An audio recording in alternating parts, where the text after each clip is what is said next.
오늘 에베소서 네 번째, 하나님이 주신 것과 기대하시는 것이란 제목으로 말씀의 은혜 나누겠습니다. 얼마 전에 영화 기생충이 아카데미 시상식에서 영화상 4개 부분을 석권했다는 수상 소식을 들었습니다. 가장 큰 상인 작품상, 감독상, 각본상, 국제영화상 등 전 세계 한국 영화의 힘이 어떤 것인가를 보여주었습니다. 수상 소감을 발표하던 본 감독은 가장 개인적인 것이 가장 창의적이라고 하는 마틴 스코세이지의 말을 인용하므로 또한 기립박수를 받았습니다. 중국이나 일본에서는 이런 영화를 만들지 못한다, 자국민들이 댓글에 이런 글을 많이 올렸습니다. 재밌어서 보니까 자기네 나라에서는 창의력을 발휘할 수 없는 감시와 통제 속에 있기 때문에 국가의 정책과 반하는 영화를 만들면 검열에서 이미 제거되는 그러한 상황 속에 있기 때문에 개인적인 상상력을 발휘할 수 없고 창의력을 발휘할 수 없다라고 하는 거죠. 한국을 부러워하는 마음으로 이런 댓글을 쓴 것을 보았습니다. 세계의 문화인들은 창의적인 것을 원합니다. 새로운 시대를 기대합니다. 생각하는 것이 다르고 바라보는 것이 다른 창의적인 사람들이 만든 문화를 즐기기를 원하죠. 그러한 측면에서 이 대한민국은 보이지 않게 늘 매년마다 경제가 어렵다고 말하는데 그럼에도 불구하고 경제적으로 성장해 왔고 문화적으로도 많이 성장해 왔음을 느끼게 됩니다. 이런 자유로움이 있다는 것은 정치적으로도 보이지 않게 많이 성장하고 있다는 것을 의미하는 것이겠죠. 자신이 자신을 바라보는 정체성이 창의력을 만드는 힘이 되는 것입니다. 그러나 사실 이 땅에서 가장 창의력이 있어야 할 사람들은 성도들이다, 저는 그렇게 생각합니다. 왜냐하면 성도는 남들이 보지 못하는 것을 보고 듣지 못하는 것을 듣는 사람이기 때문에 하나님이 바라보는 것을 보고 하나님이 들려주신 것을 듣는 사람이기 때문에 이러한 보고 듣는 것이 모든 창조의 근원이 되는 것입니다. 저는 오늘 이 시간에 복음을 통해서 하나님이 우리에게 주신 것이 뭔지, 뭘 보여주셨는지, 뭘 주셨는지 그거를 깨닫고 하나님이 이렇게 우리에게 주신 축복을 통해 뭘 기대하시는지 함께 깨달으면서 성도로서 이 복음의 은혜와 능력을 함께 누리는 복된 시간이 되시기를 주의 이름으로 축복합니다. 제일 먼저 하나님은 우리를 양자로 삼아주셨다. 4절에 보면 창세전에 우리를 택하셨다고 했습니다. 영원 전에 우리를 선택했다, 그렇게 말을 하죠. 그리고 미래의 어떤 날 그 앞에 거룩하고 흠이 없는 모습으로 우리를 만들겠다. 이게 1장 4절의 이야기입니다. 문제는 과거의 영원한 때로부터 우리를 선택했고 미래의 어떤 날에 우리를 완성하실 그것인데 이게 우리의 삶과는 좀 멀리 동떨어진 것처럼 보이는 거예요. 그래서 정말 성도에게 하나님이 주신 것이 뭔가 이것을 질문할 때는 현재 주신 게 뭐냐, 이거를 질문해 봐야 됩니다. 이 질문에 대한 답이 5절이라고 볼 수 있습니다. 그 기쁘신 뜻대로 우리를 예정하사 예수 그리스도로 말미암아 자기의 아들들이 되게 하셨으니. 현재 축복을 한마디로 압축하면 너는 내 아들이다. 이게 하나님의 축복이에요. 성경은 예수님이 이 땅에 나셨던 것을 나셨다, 태어나셨다 이렇게 표현합니다. 근데 우리에 대해서는 뭐라고 표현해요? 되게 하셨다. 아들들이 되게 하셨다. 다른 말을 표현하면 예수님은 마리아 몸에서 실제로 탄생을 하셨지만 우리가 예수님의 핏줄로 육체적인 혈통으로 태어난 것은 아니지만 법적인 지위를 얻었다, 그 말입니다. 이 로마법에는 양자가 되면 새 부모의 이름을 따게 되고 그 모든 재산권을 확보해서 상속자가 되는 그 일을 법정에서 서류에 도장을 딱 찍어서 나의 모든 상속이 이 양자에게 있다, 이것을 선언했습니다. 여러분, 배너라는 영화 보셨습니까? 배너가 뭐냐고요? 배너 영화 다 아시죠? 이 영화에서는 이런 얘기가 등장합니다. 여러분, 이 주인공이 이 유대의 귀족이었습니다. 근데 뭔가 실수를 해서 종이 됩니다. 노예가 됩니다. 근데 어느 날 전쟁에 나가면서 어떤 호민관이 지휘관으로 있는 배를 노를 젓게 되죠. 근데 전투가 벌어지면서 이 호민관을 주인공이 구출하게 됩니다. 자기 생명의 은인인 이 노예를 보면서 그를 노예를 자윤으로 면제했을 뿐 아니라 그를 양자로 삼게 돼요.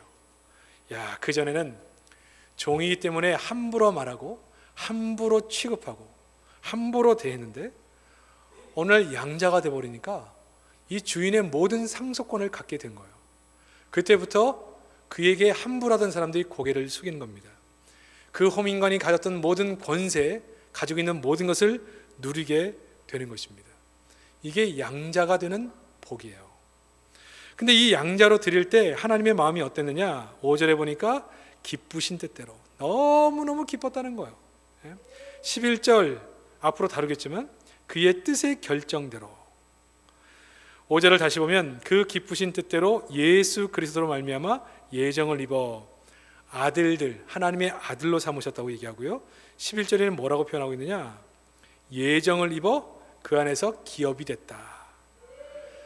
여러분 성경을 보실 때 아들이라는 말과 기업이라는 말을 거의 같이 쓰고 있다. 이거를 기억하셔야 됩니다. 너희의 기업이 된다. 너희는 나의 기업이 된다. 이 말이 뭐냐면 너는 내 아들이라. 이 말과 거의 같은 말이라는 것입니다. 우리가 하나님의 양자가 됨으로 말미암아 그때부터 하나님은 자기 아들을 보호하고 자기 아들의 삶을 책임지는 겁니다. 그래서 앞에서 다룬 것처럼 하나님이 우리의 방패가 되시는 거예요. 하나님이 자기 아들을 지키는 겁니다. 아버지가 어찌 아들이 위험에 처했는데 차가 저기 오고 있는데 아들이 뛰어가고 있는데 조심해라 그리고 뒤에서 얘기하는 사람이 누가 있어요? 뛰어드는 거죠. 애가 갑자기 실수로 발을 헛디뎌 물에 빠졌는데 수영 못하고 자라고가 어디 있습니까? 일단 뛰어드는 게 아버지인 겁니다. 하나님도 우리를 양자로 드린 이후에 자기 아들로 생각할 때부터 하나님이 우리의 방패가 되어주셔서 우리를 보호하시는 거죠. 그리고 우리의 상급이 되시는 거예요. 하나님이 우리의 모든 것이 되는 거예요. 하나님이 가지신 모든 것이 나의 것이 되는 겁니다. 이것을 어떤 마음으로 하셨다고요? 기쁜 마음으로 그것을 하셨다는 거죠. 근데 사도 바울은 이렇게 특별한 단어인 양자라는 말을 사용했을까?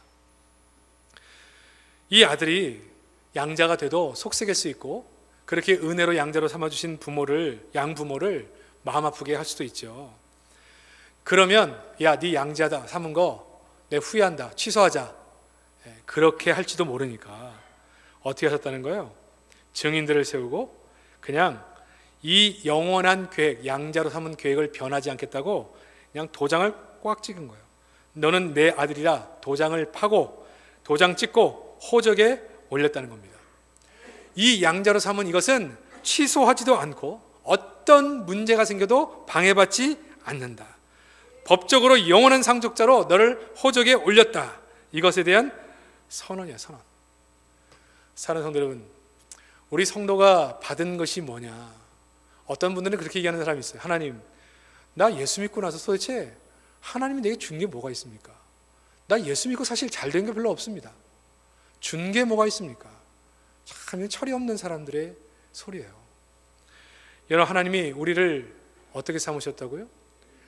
아무런 공로 한 게 아무것도 없는데 어느 날 우리를 선택하셨어요. 그냥 사랑하기로 선택하신 거예요. 그리고 어떻게 하셨다고요? 양자로 삼아주셨어요. 양자. 근데 이 양자로 삼은 거를 변하지 않기 위해 도장까지 딱 찍어서 선언을 해 주신 거예요. 그러면 이 양자가 됐다는 얘기는 모든 것을 가진 것입니다.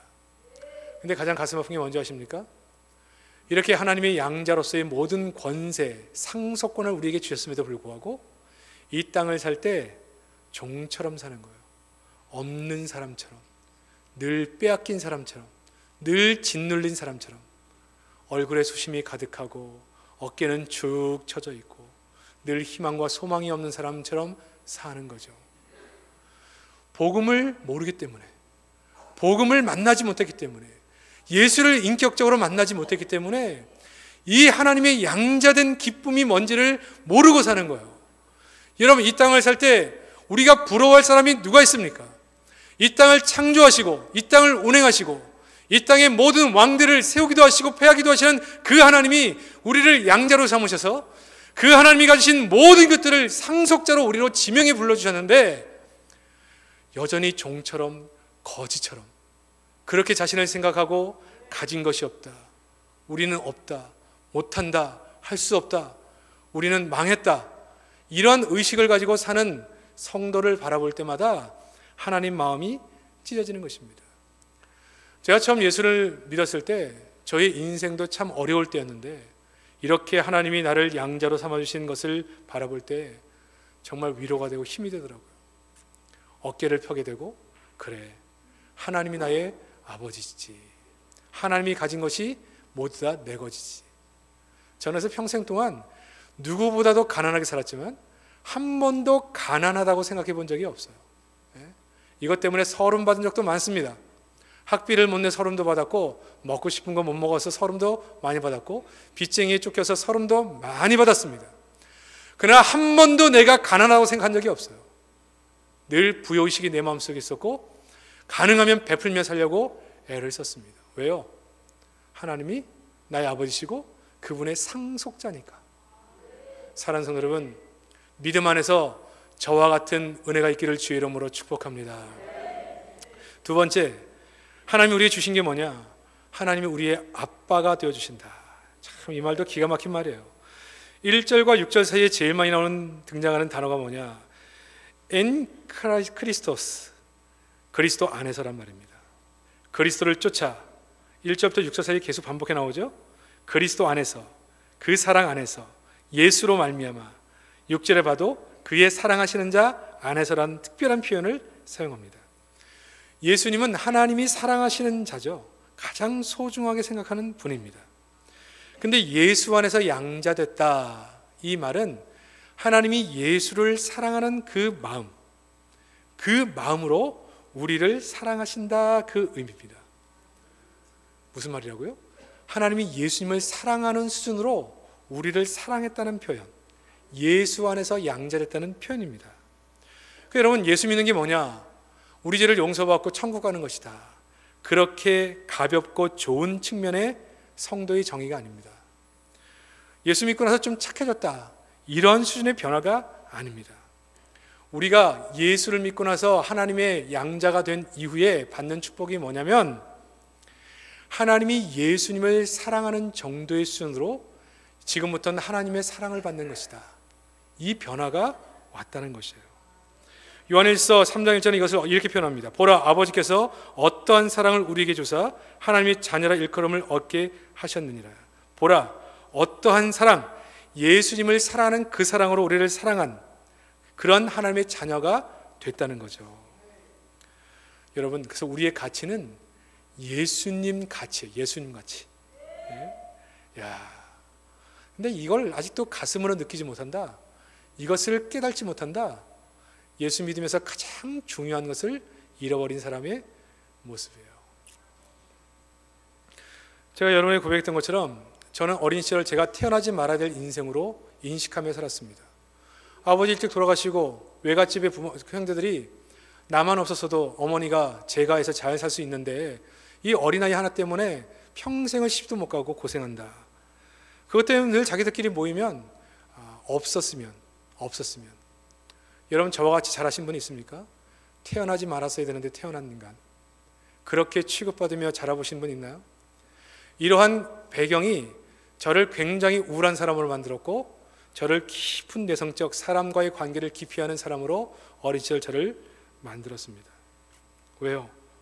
태어나지 말아야 할 존재였으니까. 나 때문에 부모가 고생하는 거니까. 나는 없어야 되는 인생이었는데, 그런 의식은 제 자신을 너무너무 슬프게 만들었어요. 그러니까 사는 것보다 늘 죽는 것을 생각하며 살았습니다. 근데 교회를 갔더니 교회에서 주일학교 선생님들이 그렇게 말하는 거예요. 얘야, 아버지 없음 때문에 속상해하지 마라. 네 아버지는 하나님이시다. 하나님은 너를 아들이라고 부르시고, 하나님은 너를 사랑하시고, 그 하나님이 너의 모든 것을 주시는 분이시다. 그 하나님이요, 나를 사랑하신다는 거예요. 그리고 그 하나님이 내 곁에서 나를 아들로 삼으시고 아빠로 삼으셨다. 이게 얼마나 내게 은혜가 되고 축복이 되는지요. 그래서 저는 여러분이 보시는 것처럼 구김이 없어요. 눌림이 없습니다.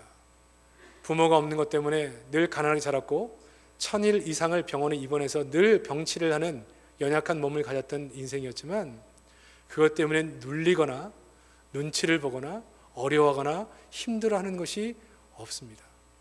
부모도 나에게 그렇게 가르쳤습니다. 니네 아버지는 하나님이시다. 완전하신 아버지, 모든 것을 아시는 아버지, 모든 것을 책임지시는 아버지시다. 여러분, 자기의 정체성에 완전한 변화가 일어나는 거예요. 태어나지 말았어야 될 인생, 가장 우울하고 불행하게 생각했던 나의 인생이 이 우주를 만드신 하나님 아버지가 나의 아빠 되신다. 이 사실을 깨닫고 나서 내 인생을 대하는 태도가 완전히 달라진 것이죠. 여러분, 이것을 갈라디아서에서 4장에는 이렇게 표현합니다. 여러분, 갈라디아서의 이 4장의 배경은 어떤 주인의 아들이 있었는데 아무리 아들이라도 18살 미만 때는 종과 다름이 없어서 후견인들 밑에서 교육을 받아야 됩니다. 그러니까 권세는 아직 없는 거죠. 18세가 넘어 어른이 됐을 때, 때가 찰 때, 그때부터 그 상속자의 자격을 취하게 되는 것입니다. 여러분, 갈라디아서 4장 4절 말씀 한번 띄워봐 주시기 바랍니다. 여러분, 성경 찾지 말고 앞을 보시면 때가 참에 이렇게 돼 있죠. 때가 참에. 이제 아이가 18세까지 장성했다는 얘기입니다. 이거를 신학적으로 해석하면 구약 시대가 끝나고 예수님 시대, 신약 시대가 열렸다는 뜻이고, 개인적으로 말하면 예수님을 구주로 영접한 때를 말하는 것입니다. 때가 참에 예수님 시대에 우리가 예수님을 영접하게 됐을 때 하나님이 그 아들을 보내사 여자에게서 나게 하시고 율법 아래에 나게 하신 것은 5절 율법 아래에 있는 자들을 속량하시고, 이 말은 예수님을 이 땅에 보내신 이후 율법 아래에 있는 죄인들을 하나님의 아들이 아닌 자를 속량해서 하나님의 아들로 삼으시기 위해 했다는 것입니다. 그 다음에 뭐라고 표현하고 있습니까? 우리로 아들의 명분을 얻게 하려 하심이라. 6절입니다. 너희가 아들이므로 하나님이 그 아들의 영을 우리 마음 가운데 보내사 아빠 아버지라 부르게 하셨느니라. 아들의 명분, 아들의 영, 아들의 마음. 여러분, 하나님을 어떻게 생각하시죠? 어떤 분은 하나님 하면 엄격한 엄부, 회초리 들고 뭘 잘못하나 지켜보다가 잘못하면 매를 때리시는 아버지를 생각합니다. 근데 하나님은 어떠한 하나님이시라고요? 우리에게 아들의 영, 아들의 마음을 부어주셨다는 거예요. 그래서 아버님이 아니고 아빠. 저는 개인적으로 이 아빠라는 얘기를 해보질 못했는데, 제가 하나님께 아빠라고 부를 수 있는 아빠. 아버님과 아빠의 차이가 뭐예요? 친밀감이에요, 친밀감. 예? 아빠라고 부를 수 있는 마음을 주셨다는 거예요. 예. 여러분, 하나님을 아빠라고 부르십니까? 그렇게 친밀하십니까? 아빠 하나님, 그 하나님이라고 부를 수 있습니까? 하나님 그러면 왠지 먼 것 같고 그냥 아버님 정도로 불러야 될 것 같은데, 하나님이 우리 마음속에 어떤 마음을 주셨다고요? 아빠, 아버지라고 부를 수 있는 마음을 주셨다는 거예요. 마치 자식을 자기 무릎 위에 앉혀놓고 머리를 쓰다듬으면서 아이고 이쁘게 컸네, 이쁘게 자라네.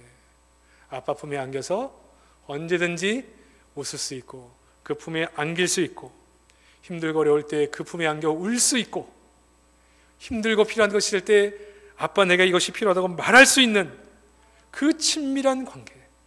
이 광야 같은 인생길 가운데 서러울 때, 눈물 날 때 언제든지 안겨서 울 수 있는 아빠의 품, 그게 우리에게 부어주신 아들의 영이라는 거야. 아들의 영.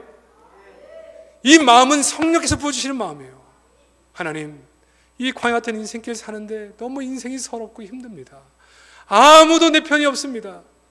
그럴 때 언제든지 안길 수 있는 아버지의 품, 아빠 같은 품, 그 영을 우리 가운데 주셨다는 거예요. 세상에 필요한 것이 있는데 내 능력으로는 모든 것을 할 수 없어요. 하나님께 지혜를 구하고 필요한 것을 아뢰할 때마다 하나님이 밀어내지 않고 나를 안아주시고 나에게 모든 것을 허락해 주시는 그 하나님.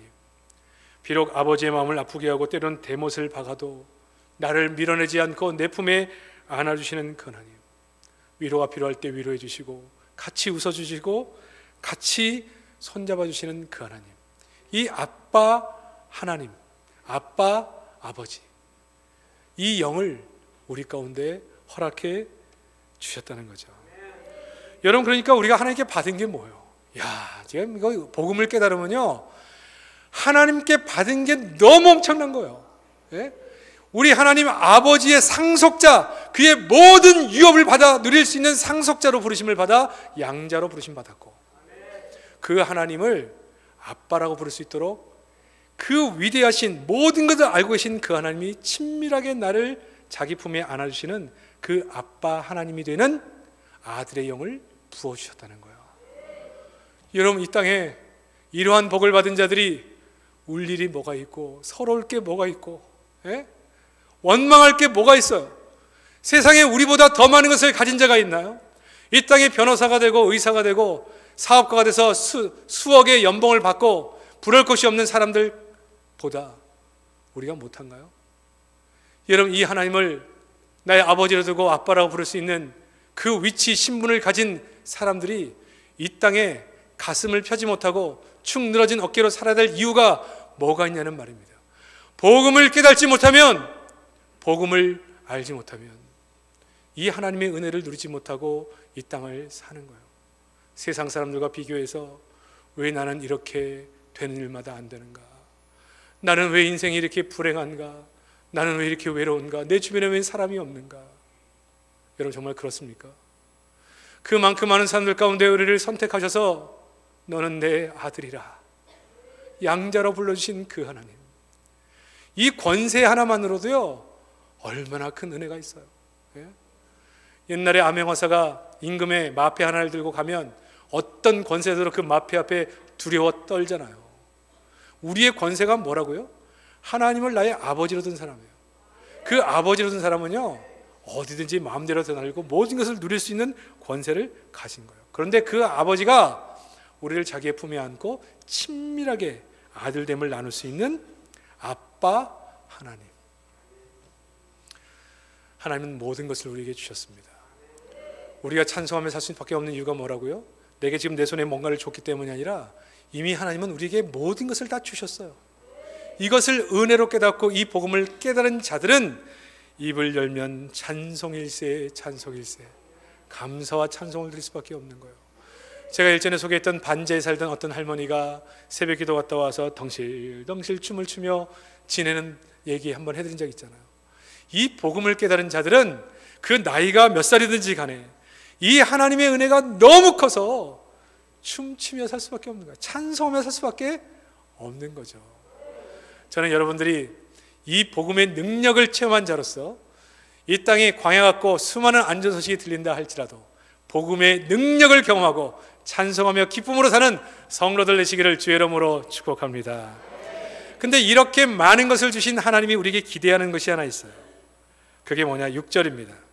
이는 그가 사랑하시는 자 안에서 우리에게 거저 주시는 바 그의 은혜의 영광을 뭐하게? 찬송하게. 찬송해야 하는 것이다. 하나님이 이러한 은혜를 우리에게 거저 주셨잖아요. 근데 기대하시는 건 딱 하나예요.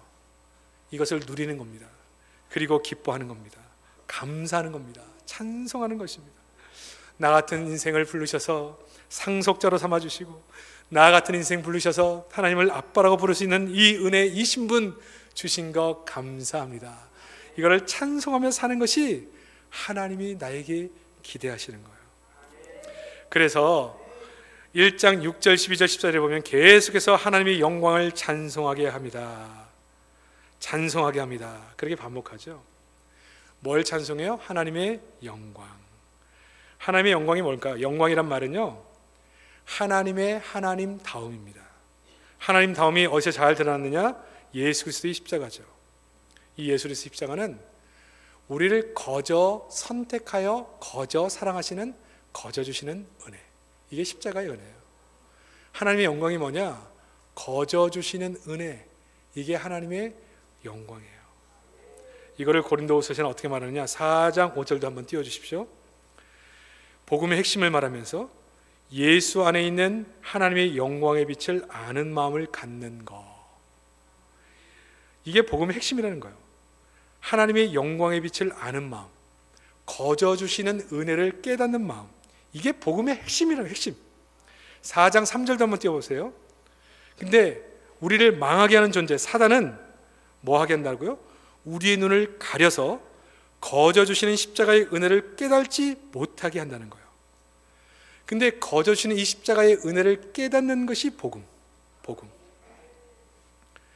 그러므로 우리 신앙은요, 이겁니다.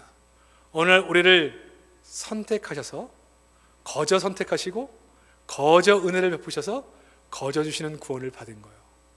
이거를 은혜를 은혜로 깨닫는 거. 이게 복음이에요.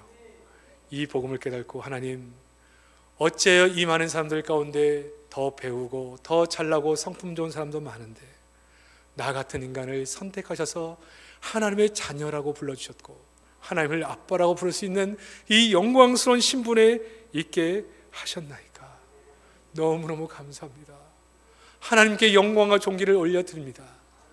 이게 우리 성도라는 성도. 그런데 이 거저 주시는 은혜를 깨닫지 못하게 하는 것이 누구라고요? 마귀예요. 그러니까 여러분, 우리의 의식 속에 율법주의적인 신앙이 왜 생기느냐? 내가 하나님께 뭔가를 해야 하나님의 사랑을 받는다는 의식이 우리 가운데 있어요.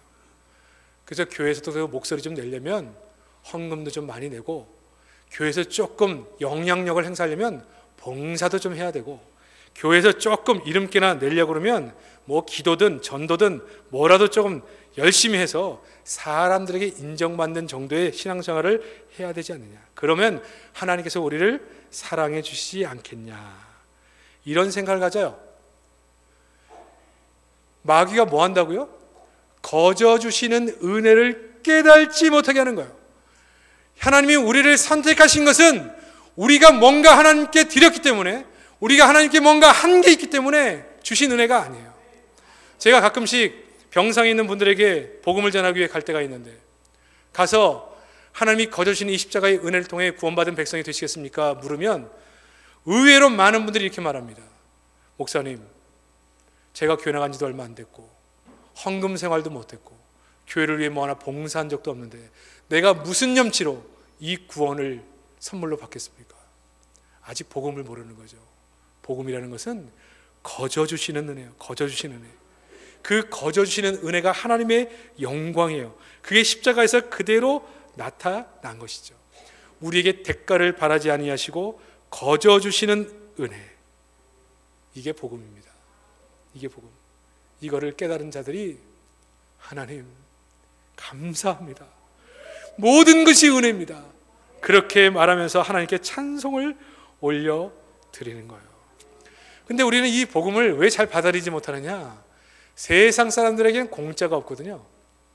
어느 날 전화 와가지고, 아유 고객님, 수많은 우리 회원들 가운데 당첨되셨습니다. 선물로 뭐 보내드리겠습니다. 야, 뭘 또 우리가 당첨이 됐나? 그래서 보내드리겠는데 보내드릴까요? 물어봐요. 아니 보내만 보냈지 왜 물어봐. 그래서 보내주세요 했더니 뭘 보내왔어요. 그랬더니 휴대폰이 왔어. 휴대폰. 아유, 그래서 공짜로 휴대폰에 당첨이 됐구나 생각했더니, 아니 거기에 무슨 조건이 이렇게 많은지 차라리 나가서 사는 게 더 나은 거예요. 사는 게. 공짜 없습니다. 공짜 없어요. 공짜라고 사기를 치는 거죠. 우리는 세상에 살면서 공짜라고 얘기하지만 거기에 뭔가를 딱 걸어서 상술로 하는 것들을 너무나 봤기 때문에 공짜로 뭘 받는 게 익숙지 않아요. 공짜로 뭔가를 받으면 야, 뒤에 이게 뭐가 있을 텐데 빨리 뭔가를 듣고 그걸 해결해야 마음이 편하지 불안한 거예요. 그러니까 거저 하나님이 우리에게 찾아오셔서 우리를 구원해 주셨다, 이 말이 쉽게 믿어지지가 않는 거죠. 근데 그리스도의 십자가의 은혜, 복음은요, 우리를 거저 선택하셨고 거저 우리를 하나님의 자녀로 삼아 주신 겁니다. 야, 이거를 깨닫는 순간 그냥 감격 속에 찬송을 올려드리는 거죠. 그리고 너무너무 감사해서 하나님께 영광을 올려드리는 중에 내가 이러한 사랑과 은혜를 받았는데 내 살아있는 생애 동안 우리 하나님의 사랑과 은혜를 1000만 분의 1이라도 1억 분의 1이라도 좀 갚으며 살고 싶다, 이런 마음이 들어서 나를 예수님같이 대우해 주시고 예수님같이 사랑해 주시는, 예수님이 주시는 그 가치처럼 나를 받아들여 주시고 사랑해 주시는 그 은혜 때문에 억만분의 1이라도 그 은혜를 갚고 싶어서 예배하고 찬송을 올려드리고 봉사하고 헌신하는 것, 이게 신앙이에요. 그런데 이 신앙이 율법적인 신앙으로 가면 어떻게 되느냐? 내가 인정받는 사람이 되기 위해서는, 하나님의 사랑을 받기 위해서는 내가 뭔가를 해야 되는 사람이 되는 거예요. 예배 잘 드리는 사람, 봉사 잘하는 사람, 헌금 잘하는 사람, 이렇게 해야 하나님의 사랑을 받을 거라고 생각하기 때문에 그 순간부터 신앙생활이 재미가 없는 겁니다. 왜? 할 수 없어서니까. 예배 안 드리면 벌 받을까? 예배 드려야 복 준다 하니까. 헌금 생활 아니면 물질의 복을 못 받을까? 하나님의 징계와 저주를 피하는 수준에서 예배하고 헌금 생활하고 기도 생활하고 봉사, 남들 눈에 보기에 욕먹지 않을 정도 수준으로 딱 정해서 하는 인생이 되는 거죠. 그리고 다른 사람을 볼 때도 그렇게 살지 않는, 내가 이만큼 하는데 다른 사람이 하지 않는 사람을 보면 너무 속이 상하고 화가 나는 거예요. 그러니까 교회 생활이 즐겁지가 않아요. 왜? 일단 내가 교회 생활이 부담이 돼요. 왜냐하면 이렇게 복음에서 출발하지 않은 신앙생활이 되기 때문에 이런 기쁨과 감격 속에 우러나는 마음으로 하나님을 만나고 예배하고 기도하고 섬기고 봉사하는 게 아니기 때문에 늘 짐이 되고 부담이 돼요. 교회 나오는 것도 부담이 되고, 뭘 자꾸 헌신하자고 그러면 부담되고, 봉사자 그러면 부담되고, 그리고 다른 사람을 볼 때도 나만치도 않은 사람이 있으니 또 그 사람을 보면서 속상하고 힘들고, 나도 불행하고 다른 사람도 불행해서 원망 불평이 떠날 길이 없는 것입니다. 근데 이 복음을 깨달은 사람은요, 기뻐요. 교회 오는 게 기뻐요. 제가 이 말씀을 묵상하면서 이 에베소의 말씀을 얼마나 자주 받겠어요. 얼마나 자주 이 본문을 제가 다뤘겠어요. 근데 성경의 위대한 점이 뭐냐? 볼 때마다 은혜가 있어요. 볼 때마다. 제가 이 설교를 준비하면서 얼마나 눈물이 나는지 몰라요. 도대체 내가 뭔데? 내가 누구건데? 그 많고 많은 사람 가운데 나를 선택하셔서 양자의 복, 하나님이 가지신 모든 것을 상속자로 누리는 이 복을 내게 주셨는가? 이 감격스러운 은혜가 복받쳐 오르는 거, 복받쳐 올라. 근데 그 하나님이 나를 자기의 품에 딱 두시고 아빠라고 부를 수 있는 관계로 나를 딱 묶어주신 거예요. 인생 살면서 외로울 때, 서러울 때, 아무도 찾아갈 수 없을 때 아빠라고 부르면 그 넓은 품으로 우리를 안아주시고 내가 네 마음 다 안다. 그 하나님. 아니, 이런 사랑을 어디서 받아? 어디서? 내가 지금 고민하고 있는 문제를 아빠 되시는 하나님은 다 알고 계신 거예요. 나보다 더 많이 고민하세요. 내가 어떤 문제로 아파할 때 나의 마음을 잘 아시는 나의 아빠 되시는 하나님께서 자신은 더 가슴 아파하시는 거예요. 이 사랑을 도대체 어디서 받아? 어디서 이 사랑을 받아요? 나는 이걸 생각하니까 얼마나 내가 성도가 된 것이 감격스러운지. 이 은혜를 깨달으면